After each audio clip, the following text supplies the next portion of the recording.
नमस्कार विद्यार्थियों, साथियों। आज हम अभी जो हाल ही में मोहनलाल सुखाड़िया विश्वविद्यालय उदयपुर से जो रेट का एग्ज़ाम लगा था, रिसर्च एप्टीट्यूड प्री पीएचडी जिसे बोलते हैं, उसका अंग्रेजी साहित्य का पेपर है, उसको डिस्कस करेंगे। और ये पेपर जो लोग रेट नहीं देख के आए हैं वो भी देखें, उनके लिए भी काफ़ी नॉलेजेस होगा ये पेपर। तो चलो हम पहला क्वेश्चन देखते हैं। पहला क्वेश्चन आया था the years at the spring वगैरह, ये आपने देखा ही होगा, पढ़ाई होगा। तो इसमें क्या है, पूछ रहा है कि देर आर कितने pairs of line and rhymes, कितने हैं। तो इसमें क्या है बेटा, 6 है। इसमें स्टूडेंट्स इसका आंसर होगा सी, सॉरी 2 है इसमें, इसका आंसर सी होगा। दूसरा क्वेश्चन है each line of the poem में be best described as forming a, इसका क्वेश्चन होगा बी फ्रेज।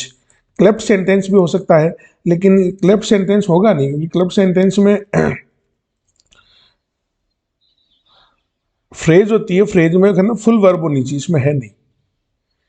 तीसरा क्वेश्चन है, तीसरे का आंसर है ए। और चौथा क्वेश्चन है, चौथे का आंसर होगा सी। पांचवा क्वेश्चन है the poem ends on, optimistic होती है, बढ़िया शानदार अच्छी कविता थी, ए। छठा क्वेश्चन है, छठा क्वेश्चन का आंसर होगा इसमें बी। सातवां जो क्वेश्चन है, सातवें क्वेश्चन का आंसर होगा इसमें डी। पूछ रहा कौन सी ओल्ड इंग्लिश पोइट्री नहीं है, तो ये तीनों तो क्या है, ओल्ड इंग्लिश पोइट्री में है, लेकिन ब्रूट है ना वो मिडिल इंग्लिश पोइट्री है। और मिडिल इंग्लिश पोइट्री जो है ना वो ये क्या है, क्रॉनिकल अपने आप में एक ब्रिटेन का क्रॉनिकल है, जिसमें लेमेन के द्वारा लिखा हुआ है ये। और इसमें 16,000 छिन्नवे लाइन्स है इसमें टोटल, जो ब्रिटेन के इतिहास को बताती है। तो इसलिए ये है ना उसमें नहीं आती ओल्ड इंग्लिश पोइट्री में। आठवां जो क्वेश्चन है, आठवें क्वेश्चन का आंसर भी है the proverb of Alfred was written in, ये लिखी हुई थी 12वीं शताब्दी में, है ना। ये प्रोवर्ब ऑफ अल्फ्रेड है ना, ये सेइंग्स अंग्रेजी की पुरानी कहानियाँ वो कहावतें हैं। नौवां क्वेश्चन है, नौवां क्वेश्चन का आंसर है ए, ये फेरी क्वीन में से ली हुई है ये लाइन। 10वां है, 10वें का आंसर है बी। 11वां, 11वीं क्वेश्चन का आंसर है सी, न्यू पोएम्स। 12वां जो क्वेश्चन है, 12वीं क्वेश्चन का आंसर है जंपर्स है ये सी। 13वां जो क्वेश्चन है, 13वें क्वेश्चन का आंसर है B, the mind of the poet. ये तो लाइन ही है बाकायदा, तो उसमें लिखी हुई कि mind of poet is like the shred of platinum, ऐसा लिखा हुआ है।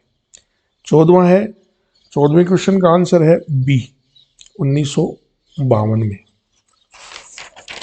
उसके बाद में हम देखते हैं 15वां क्वेश्चन।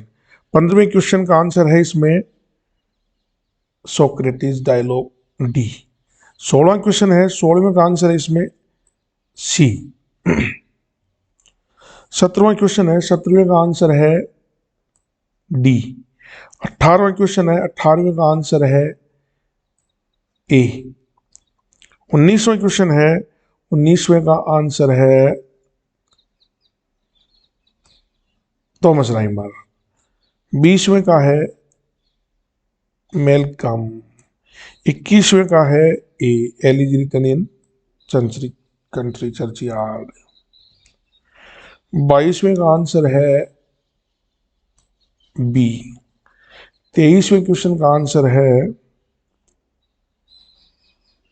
बी। 24वें क्वेश्चन का आंसर है डी। 25वें क्वेश्चन का आंसर है B. Who is the credited to have introduce the term eco criticism, किसने मतलब दी थी, ये दी थी विलियम ये रोकर्ट ने। सी है इसका आंसर। 27वां क्वेश्चन है, 27वें का आंसर है ए। 28वें का आंसर है बी। 29वें क्वेश्चन का आंसर है बी सॉन्ग ऑफ सोलोमन। 30वें का आंसर है ऑक्सीमोरोन होता है, सी। सी। 31वें क्वेश्चन का आंसर है डिसएसोसिएशन ऑफ सेंसिबिलिटी। 32वें का आंसर होगा जेम्स जॉइस। 33वें का आंसर होगा ये औचित्य। औचित्य क्या है? क्षेमेंद्र है। क्षेमेंद्र का लिखा हुआ एक है, विचार चंद्र नाम की एक बुक है। औचित्य थ्योरी क्षेमेंद्र की है। क्षेमेंद्र नाम के कोई कवि है, उनकी है, राइटर है, और विचार चंद्र उनकी किताब का नाम है। 34वें का आंसर है डी, द फ्लाउंडर। 35वें का आंसर है ए। 36वें का आंसर भी ए।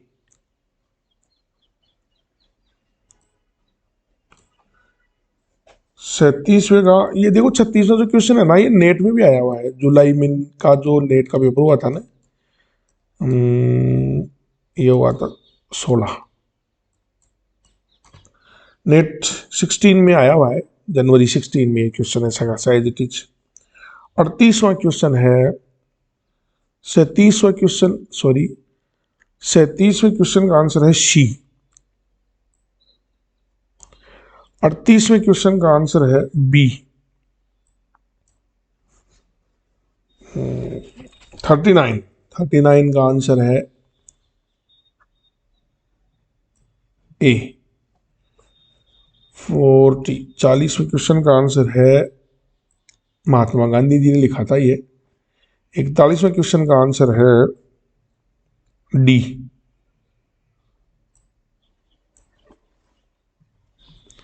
42वें क्वेश्चन, 42वां और 43वां क्वेश्चन जो है ना, वो मैं अटेम्प्ट नहीं करूंगा अभी। 44वां क्वेश्चन अपन देखते हैं। 44वां का आंसर है ए। 45वां क्वेश्चन है, उसका आंसर है डी। 46वां जो क्वेश्चन है, उसका आंसर है, वैसे ए होना चाहिए, लेकिन फिर भी आप इसको स्टार्ट रखो। 5 ही क्वेश्चन इस पूरे पेपर में ऐसे होंगे जो कंफ्यूजन के, बाकी 95 के 100% जो मैं बता रहा हूँ वही आंसर होंगे। 48 का आंसर है, 47 कहाँ गया? 47, 46, हाँ 46 को स्टार कर रहा हूँ मैं, सॉरी ये 45 पे है, तो ये तो सही है। 46 है ना, ये स्टार कर रहा हूँ मैं, बाकी ये तो सही है, कन्फर्म सही है, ये तो 100% सही है। 47 तो ये तो 100% सही है। 48 का है बी। 49 को मैं बता रहा हूं डी।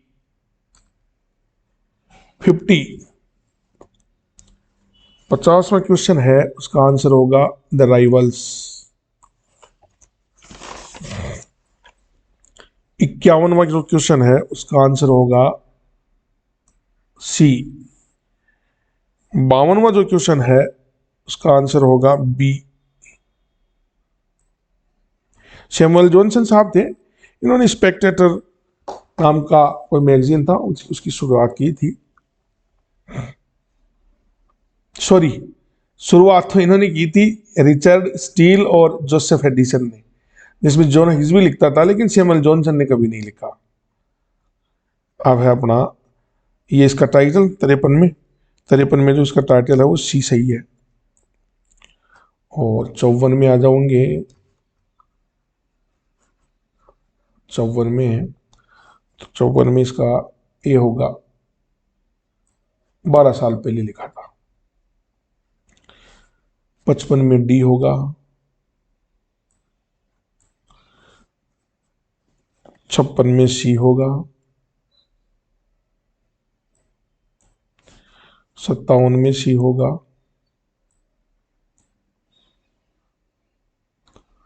58 में ए होगा।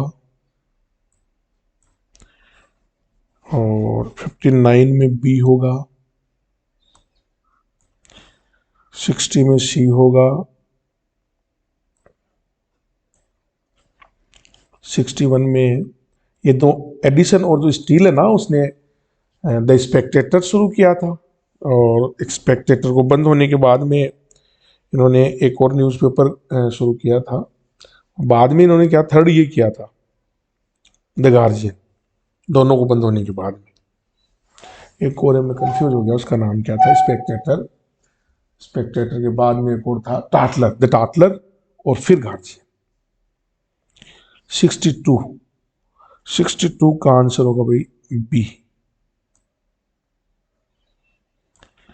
63 कहाँ गया यार पेन। 62 का, अच्छा ये 60 था यहाँ, तो ये 61 है।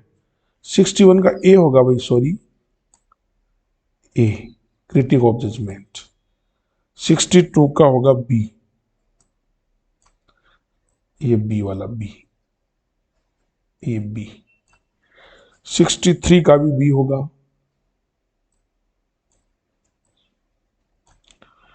64 है ना, वो मैं नहीं अटेम्प्ट करूंगा, उसका मुझे पता नहीं है।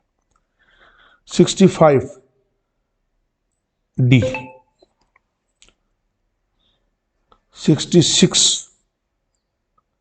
66 होगा बी, फ्रेंच था ही। 67 में होगा डी। 68 का होगा सी, जोसेफ हेलर। 69 का होगा ए। 70 का होगा ए। 71 का होगा ए। 72 का होगा सी, लेकिन इसमें थोड़ा सा कंफ्यूजन है, बाकी हो सकता है यही हो, बाकी फिर भी आप इसको थोड़ा सा कंफ्यूज क्यों मानना। 73 का है सी। ये जो बाकी के भी चाइनीज लेखक हैं सारे, एमिटेन, गिसजेन, युहुआ, डेविड हेनरी हवांग, लेकिन ये जो तीनों है ना, ये ए बी और डी वाले, ये अमेरिका जाके रहने लगे, या तो इसलिए उनको क्या है कि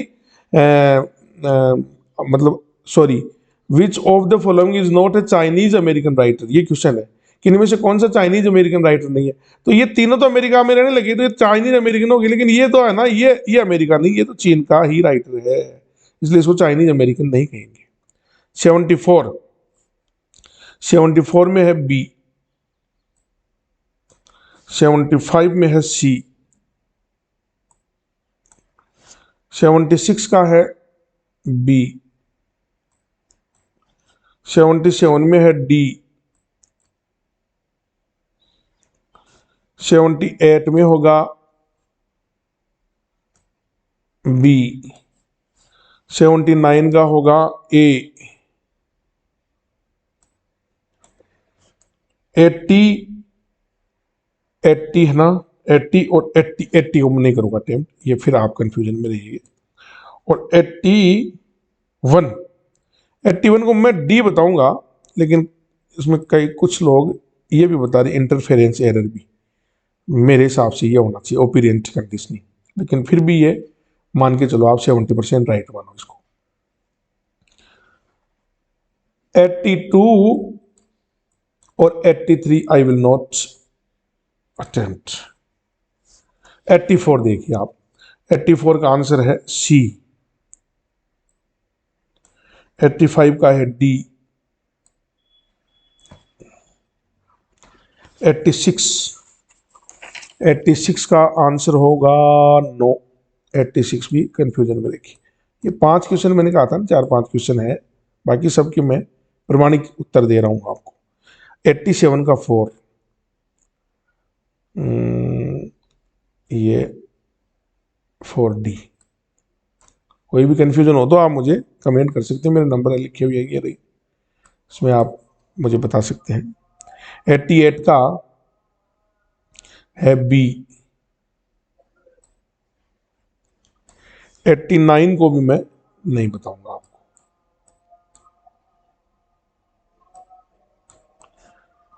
फिर आ जाओ आप 90 का आंसर होगा बी, कन्फर्म। 91 का होगा डी, ये न्यूयॉर्क में हुई थी ये। 92 का होगा सी। 93 का होगा फिर सी। 94 का होगा डी। 95 का होगा सी।